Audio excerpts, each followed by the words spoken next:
பணம் கதைக்கு உங்க எல்லாரையும் வரவேற்கிறேன். இங்க நாம பணம் எப்படி வேலை செய்யுது, நாம எப்படி அதை நமக்காக வேலை செய்ய வைக்கிறதுன்னு தான் பேசிட்டு இருக்கோம். இன்னைக்கு நம்ம தலைப்பு ரொம்பவே வித்தியாசமானது, டிஜிட்டல் ரியல் எஸ்டேட். ஆமா, நீங்க சரியா தான் கேட்டீங்க. கையால தொட முடியாத ஆனா கோடிக்கணக்கில் மதிப்புள்ள ஒரு சொத்து.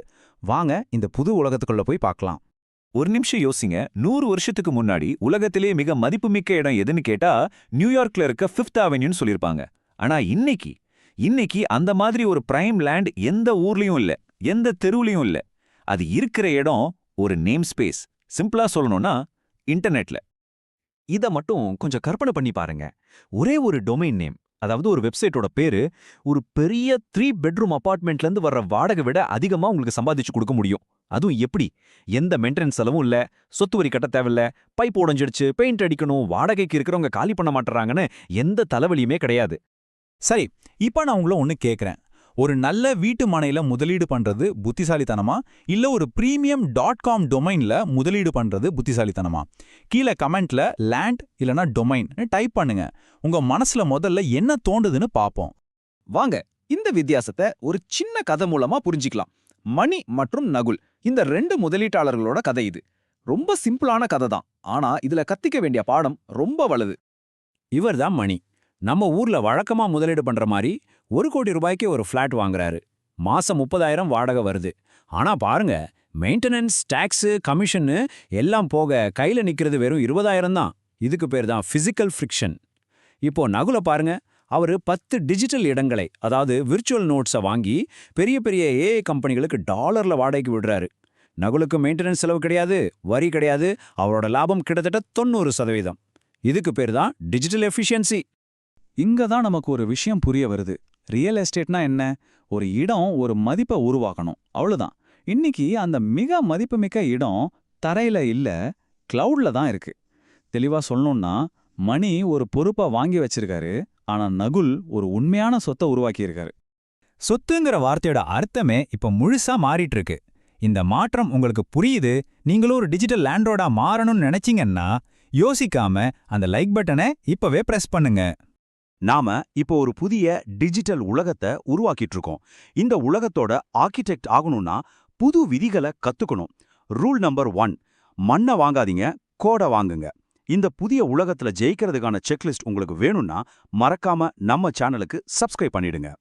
சரி, இதெல்லாம் கேட்க நல்லா இருக்கு. ஆனா நான் எப்படி ஒரு டிஜிட்டல் லேண்ட்லார்டா ஆகிறது? அதுக்கு தான் இந்த டிஜிட்டல் நிலத்தோட 3 முக்கிய தூண்கள் இருக்கு. வாங்க அதை பத்தி பார்க்கலாம். இதுல 3 முக்கியமான வழிகள் இருக்கு.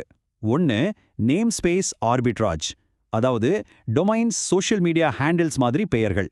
2வது, வர்ச்சுவல் இன்ஃப்ராஸ்ட்ரக்சர், அதாவது நகுல் செஞ்ச மாதிரி நோட்ஸ் மற்றும் கிளவுட் ஸ்பேஸ். 3வது, அட்டென்ஷன் பிளாட்ஃபார்ம்ஸ், அதாவது ரொம்ப பவர்ஃபுல்லான சோஷியல் மீடியா அக்கவுண்ட்ஸ். இதெல்லாம் இன்னைக்கு இருக்கிற நிலம், கட்டிடம், கடைவீதி மாதிரி. மொதத்தூண் நேம் ஸ்பேஸ் ஆர்பிட்ராஜ். இது ஒரு கலை. அதாவது ஏஐ மாதிரி ஒரு துறை வேகமா வளர்ந்து வரும்போது வெறும் 1000 ரூபாய்க்கு ஒரு டொமைன் பெயரை வாங்கி அது அந்த முழு துறைக்குமே ஒரு நுழைவு வாசலா மாறுச்சுன்னா அதை ஈஸியா 10 லட்சம் ரூபாய்க்கு விற்க முடியும். இப்போ அடுத்த முக்கியமான பாயிண்ட். உங்ககிட்ட insurance.aiன்னு ஒரு டொமைன் இருக்குன்னு வச்சுக்கோங்க. அது எதுக்கு சமம் தெரியுமா? நியூயார்க் டைம் ஸ்கொயர்ல ஒரு கடை வச்சிருக்கிறதுக்கு சமம். ஏன்னா இன்சூரன்ஸ் பத்தி தேடுற எல்லாருடைய கவனமும் உங்க பக்கம் தான் வரும். நீங்க அந்த ஃப்ளோவை கண்ட்ரோல் பண்றீங்க. நீங்க தான் கூகுள் சர்ச் பாரோடைய லேண்ட்லார்ட். இந்த டிஜிட்டல் ரியல் எஸ்டேட்டோட மதிப்பை நீங்க நம்புறதுக்காக இத பாருங்க. voice.comங்கிற ஒரே ஒரு டொமைன் பெயர் $30 மில்லியன் விற்கப்பட்டிருக்கு. ஆமா, $30 மில்லியன். இந்திய ரூபாயில சொன்னா சுமார் 250 கோடி ரூபாய் ஒரே ஒரு வெப்சைட் பேருக்கு. இதுதான் பிரீமியம் டிஜிட்டல் சொத்தோட பவர். 2வது தூண் விர்ச்சுவல் நோட்ஸ். இதுதான் நம்ம கதையில நகுல் செஞ்சாரு. உங்க கம்ப்யூட்டர் சும்மா இருக்கும்போது அதோட ப்ராசஸிங் பவரை பிளாக்செயின் நெட்வொர்க் மாதிரி பெரிய அமைப்புகளுக்கு வாடகைக்கு விடலாம். இது மூலமா உங்க கம்ப்யூட்டரோட சிபியூக்கே நீங்க லேண்ட்லார்ட் ஆயிடலாம். 3வது தூண் பிளாட்ஃபார்ம் ஹேண்டில்ஸ். கொஞ்சம் யோசிச்சு பாருங்க. இன்ஸ்டாகிராம்ல @ஃபைனான்ஸ்ங்கிற பேரும், ட்விட்டர்ல @கிரிப்டோங்கிற பேரும் உங்ககிட்ட இருந்தா எப்படி இருக்கும்? இந்த மாதிரி பெயர்கள் தான் டிஜிட்டல் உலகத்தோட மூளைக்கடைகள். அந்த பேர் உங்ககிட்ட இருந்தா அந்த பேரை தேடி வர மொத்த டிராஃபிக்கும் உங்களுக்கு தான். இப்போ கடைசியா ஆனா ரொம்ப முக்கியமான ஒரு விஷயம். இனி வரப்போற காலத்துல உங்க டிஜிட்டல் ஹேண்டிலையே அடமானமா வச்சு நீங்க பேங்க்ல கடன் வாங்க முடியும். ஆமாங்க, உங்க காரை விட உங்க அட்டுப்பெயருக்கு மதிப்பு அதிகம்னு நிதி நிறுவனங்களே புரிஞ்சுக்க ஆரம்பிச்சிட்டாங்க. சரி, இப்ப உங்களுக்கான அடுத்த கேள்வி. நீங்க இதுவரைக்கும் வச்சிருந்ததுலயே ஒரு நல்ல டொமைன் பெயர் அல்லது சோஷியல் மீடியா ஹேண்டில் எது, இல்ல எந்த பேரை வாங்கணும்னு ஆசைப்படுறீங்க? அத கீழே கமெண்ட்ல சொல்லுங்க. உங்க கதையை தெரிஞ்சுக்க நானும் ஆவலா இருக்கேன்.